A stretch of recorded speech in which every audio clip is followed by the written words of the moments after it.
சுதந்திரம் என்பது சும்மாவா வந்ததே. பிளாசி முதல் செங்கோட்டை வரை உரை ஓவியம் என்பது சும்மாவா வந்ததே.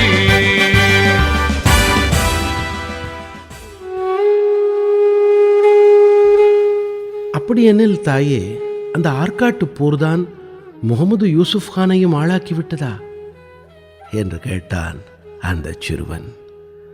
அவனுக்கு ராபர்ட் லைவ் யூசுப் கான் உறவு எப்படி எவ்வாறு அமைந்தது என்பதை கூறினேன். அது ஒரு அதிகார பதவிக்காக நடந்த போர்.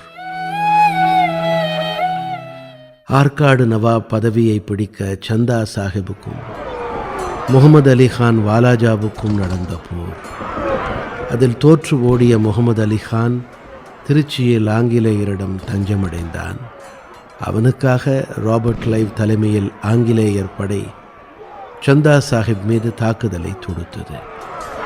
அப்போது சந்தா சாஹிப்புக்கு பிரெஞ்சு தளபதி டூப்ளே உதவி புரிந்தான்.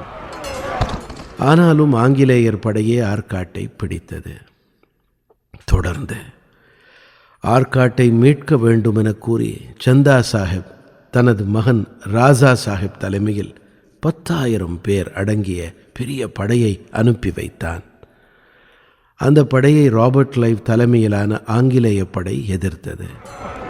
அந்த நேரம் நெல்லூரில் சுபேதாராக வரி வசூல் செய்து வந்தான் யூசுப் கான். அவன் இவர்களுக்கு உறுதுணையாக இருந்தான். அந்த போரில் பிரெஞ்சுக்காரர்கள் ஆதரவுடன் போரிட்ட சந்தா சாஹிப்பின் படை தோல்வி அடைந்தது. அதனால் ஆங்கிலேயர்கள் முகமது அலி கான் வாலாஜாவை ஆற்காடு நவாபாக நியமித்தார்கள்.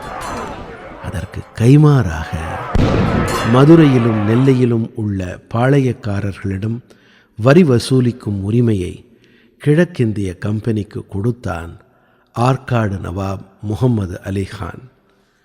இந்த யுத்தகளத்தில்தான் யூசுப் கானின் திறமையைக் கண்டு வியந்தான் ராபர்ட் லைவ்.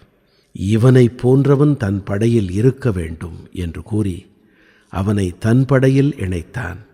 அந்த யூசுப் கானுக்கு மேஜர் ஸ்டிங்கர்லா ஐரோப்பிய இராணுவ முறைகளில் பயிற்சி அளிக்க யூசுப் கான் இப்போது ஆங்கிலேயர் படையில் அசைக்க முடியாத ஒரு அங்கமானான்.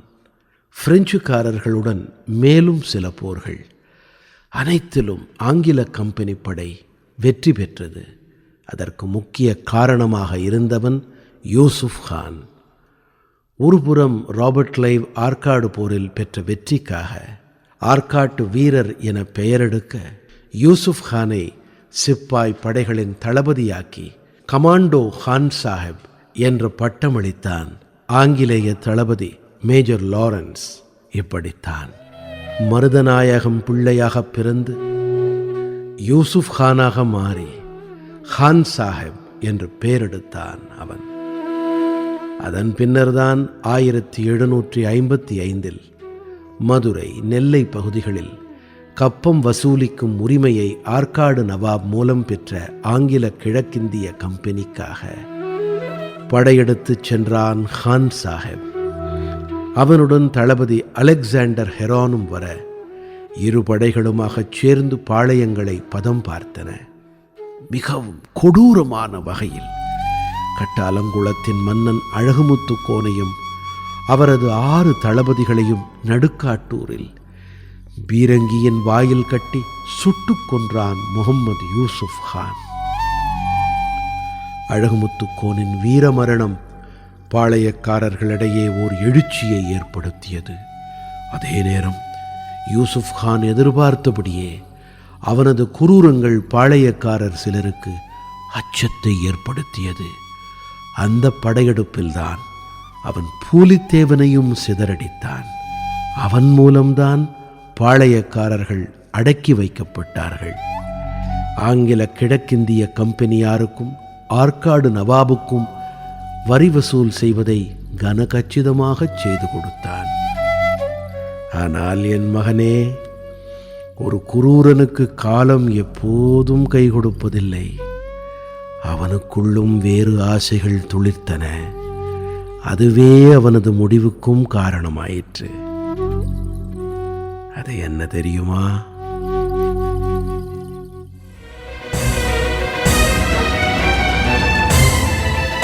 பிளாசி முதல் செங்கோட்டை வரை உரை ஓவியம் கேட்டீர்கள்.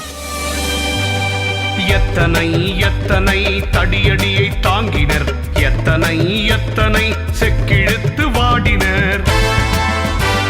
தூக்கு மேடை ஏறி நின்ற காளையர்கள் எத்தனை, தாக்குகின்ற குண்டினாலே உயிரிழந்தோர் எத்தனை.